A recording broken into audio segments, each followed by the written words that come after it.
నమస్తే అందరికీ. నీరు కాని కథ, మంత్రి సత్యనారాయణ గారు, 1వ భాగం. సుఖజీవన సోపానాలు మొదటి భాగంలో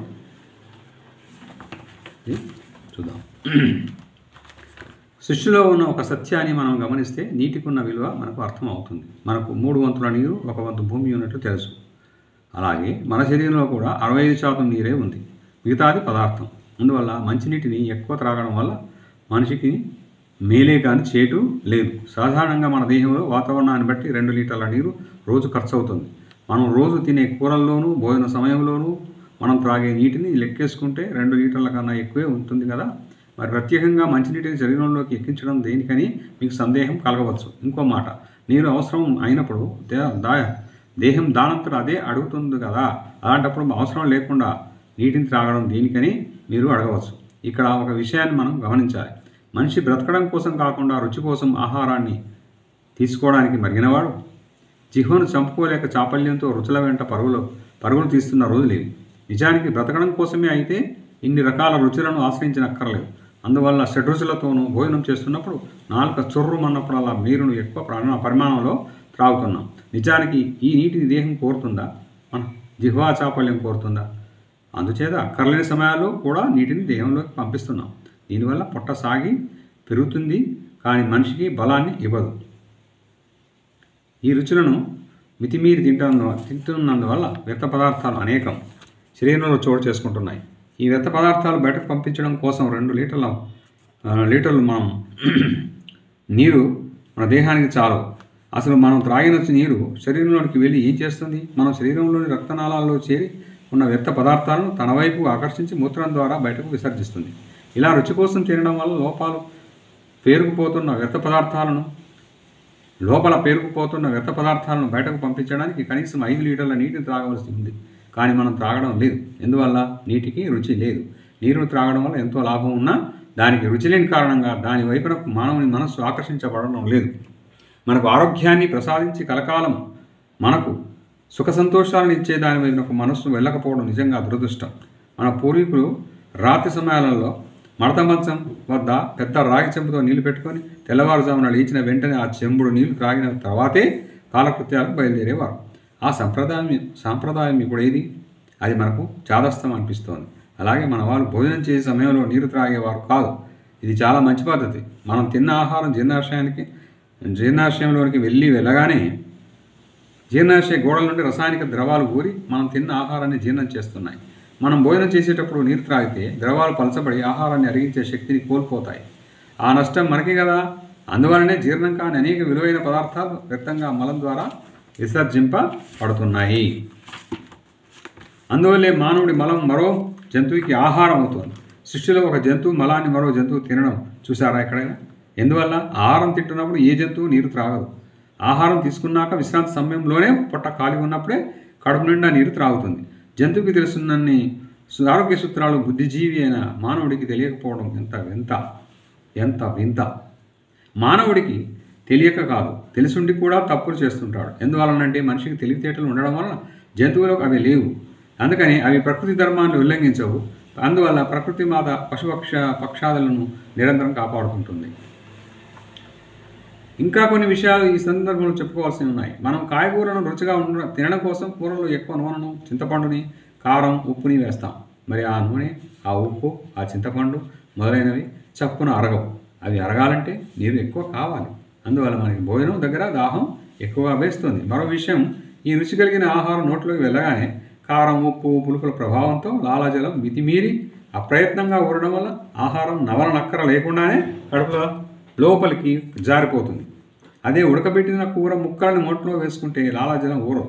అందుకని ఆహారం ద్రవంగా మారేంత వరకు బాగా నమిలి తినాలి. అలాంటి సమయంలో మనకు నీరు త్రాగవలసిన అవసరం ఉండదు. భోజనం అయ్యాక 1.5 గంటన్నర 2 గంటలకి తప్పనిసరిగా అధమం 3 గ్లాసులైనా నీటిని త్రాగాలి. దీనివల్ల అరిగిన ఆహారం నీటితో కలిసి రక్తంలో కలుస్తుంది. వ్యర్థ పదార్థం ప్రేగుల్లోకి తోయడానికి కూడా బాగా ఉపయోగపడుతుంది. నీరును ఎక్కువ పరిమాణంలో తీసుకోకపోవడం వల్ల వచ్చే అనర్థాల్లో మరొక ఉదాహరణగా చెప్పుకోవచ్చు. అదేమిటంటే, మనకు సాధారణంగా వర్షాకాలంలోనూ శీతాకాలంలోనూ జలుబు చేయడం, తుమ్ములు రావడం, ఆస్మా ఎక్కువ కావడం, ఎలర్జీలు రావడం, సైనసైటిస్ రావడం జరుగుతూ ఉంటుంది. ఎందువల్ల అన్న ప్రశ్నకు వర్షాకాలం కదండి అని మనమే సమాధానం చెప్పుకొని తృప్తి పడదాం. అసలు కారణం అందక ఇలా అనుకుంటాం. అదేమిటంటే వర్షాకాలంలోనూ శీతాకాలంలోనూ దాహం వేయక చల్లగా ఉండడం వల్ల ఎక్కువ మంచినీళ్ళు త్రాగం. ప్రకృతి వైద్య విధానాన్ని అనుసరిస్తున్న వారు కూడా ఈ కాలాల్లో నీళ్లు ఎక్కువ త్రాగకపోవడం చూస్తూ ఉంటాం. ఈ నీరు త్రాగకపోవడం వల్ల, అంటే తక్కువ తాగడం వల్ల శరీరంలో హిస్టమిన్ అనే రసాయనం పెరుగుతుంది. అలా పెరగడం వల్ల తుమ్ములు, ఎలర్జీలు వస్తాయి. దానికి యాంటీ హిస్టమిన్స్ మందులు వాడుతున్నారు. అవి మానేస్తే తిరిగి తుమ్ములు వస్తున్నాయి. అందుచేత మనిషి రోజుకి కనీసం 5 లీటర్లైనా మంచినీళ్ళు త్రాగడం చాలా మంచిది. ఒక విధంగా చెప్పాలంటే మనిషికి వచ్చే ప్రతి జబ్బుకి నీటితో సంబంధం ఉంది. నీటిని తక్కువగా త్రాగడం వల్ల బీపీ తగ్గిపోయి నీరసం వస్తుంది. ఉండవలసినంత నీటి ఒత్తిడి లేకపోవడం వల్ల గుండె సక్రమంగా కొట్టుకోవడానికి తగినంత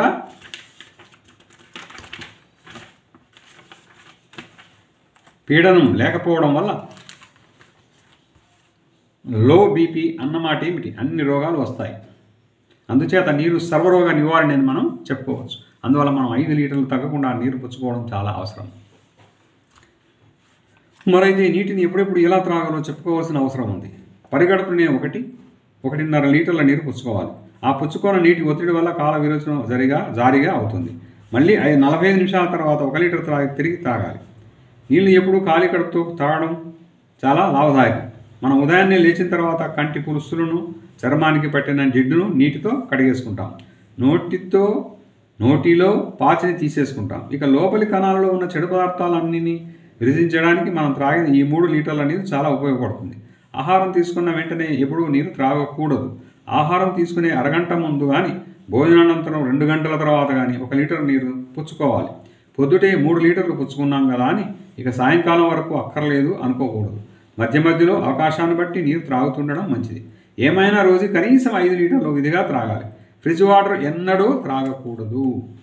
డోంట్ యూజ్ ఫ్రిడ్జ్ వాటరు ఎన్నడూ ఎప్పుడూ త్రాగకూడదు. దానివల్ల టాన్సిల్స్ వాయడం వస్తాయి. గోరువెచ్చని నీళ్లు జీర్ణశక్తి సరిగా లేనివారు త్రాగడం మంచిది. ఇక మిగతా వారు నూతి నీళ్ళు త్రాగడం శ్రేష్టం. నీళ్ళను ఇలా త్రాగడం వల్ల ఇంకా కొన్ని లాభాలు ఉన్నాయి. అవి ఏమిటో చూద్దాం. 1, నీళ్ళు త్రాగడం వల్ల ఇలా 5 లీటర్ల నీళ్ళు తాగితే కాల విరోచనం ఏ ప్రయత్నం లేకుండా సునాయాసంగా అవుతుంది. 2వ ఉపయోగం, బీపీ ఉన్నవారికి అది తగ్గిపోతుంది. శరీరంలోంచి వెళ్ళవలసిన ఉప్పు బయట వెళ్ళక బీపీ వస్తుంది. నీరు ఎక్కువగా త్రాగడం వల్ల ఆ ఉప్పుని నీరు లాక్కొని మూత్రం ద్వారా బయటకు విసర్జిస్తుంది. 3, చాలా కాలంగా ఉన్న సుదీర్ఘమైన తలపోటు తగ్గిపోతాయి. 4, రక్తం యొక్క సాంద్రత తగ్గి పలచబడుతుంది. ఎందువల్ల అంటే మనం కూరల్లో వేసుకునే ఉప్పు వల్ల రక్తం యొక్క సాంద్రత పెరుగుతుంది. మనం త్రాగుతున్న నీటి వల్ల ఆ సాంద్రత తగ్గి రక్తం పలచబడుతుంది. అప్పుడు గుండెకు ఒత్తిడి తగ్గుతుంది. అందువల్ల మెదడుకు రక్తం చక్కగా ప్రసారం అవుతుంది. దానివల్ల తలపోట్లు తగ్గుతాయి. 5, కీళ్ళ నొప్పులు, కీళ్ళ నొప్పులు కూడా తగ్గిపోతాయి. మన శరీరం ఉన్న ఉప్పు ఎక్కువ అవడం వల్ల ఉదయానికల్లా ముఖం ఉబ్బరించడం, కాళ్ళు వాయడం, చేతి గుర్తులు వాయడం మొదలగునవి వస్తాయి.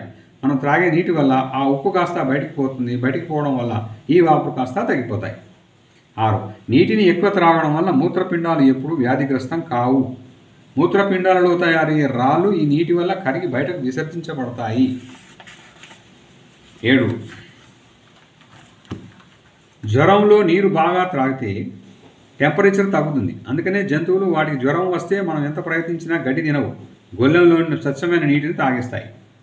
8, నీరు త్రాగడం వల్ల మలం విసర్జించబడి కడుపు నొప్పులు తగ్గిపోతాయి. 9, మూత్రంలో ఉన్న దోషాలు అన్నీ పోతాయి. అంటే యూరినరీ ఇన్ఫెక్షన్స్. సాధారణంగా ఈ ఇన్ఫెక్షన్స్ నీటిని ఎక్కువగా తాగకపోవడం వల్ల వస్తుంటాయి. అలాంటి సమయాల్లో నీరు పచ్చగా కూడా అవుతుంది. మనకు మూత్రం ఎప్పుడూ కూడా పచ్చగా ఉండకూడదు. అంటే ఒంటిలో నీరు తక్కువైన స్థితిని తెలియజేస్తుంది ఆ కలర్. 10, లివర్లో ఉన్న చెడు అంతటిని నీరు తొలగిస్తుంది. పచ్చకామర్లు వచ్చినప్పుడు నీరు ఎక్కువగా తాగడం వల్ల చాలా మేలు జరుగుతుంది. ఇలా చెప్పుకుంటూ పోతే ఈ గ్రంథం చాలదు. అందుచేత మనం జ్ఞాపకం ఉంచుకోవాల్సింది ఏమిటంటే మంచినీరు ఎక్కువ త్రాగటం వల్ల మనిషికి మంచే కానీ చెడ్డ లేదు. చివరిగా ఒక మాట చెప్పి ఈ అధ్యాయానికి ముగింపు పడుతున్నాం. ఈ నీటికి బదులుగా మజ్జిగ, కొబ్బరి నీళ్ళు, పళ్ళ రసాలు ఇంకా ప్రయోజనకారులుగా ఉంటాయి కదా అని మీరు అనుకోవచ్చు. ఇక్కడ ఒక విషయం మీకు స్పష్టం కావాలి. పైన చెప్పుకున్న రసాలు కణాలు లోపలికి పోయి మనిషికి రక్తిని కలిగిస్తాయి. నీరు అలా కాదు, కణాలలో ఉన్న చెడుని అంతటిని లావుకొని బయటికి విసర్జిస్తుంది. అందుకని ఉప్పు లేనందువల్ల మంచినీళ్ళు చాలా శ్రేష్టం.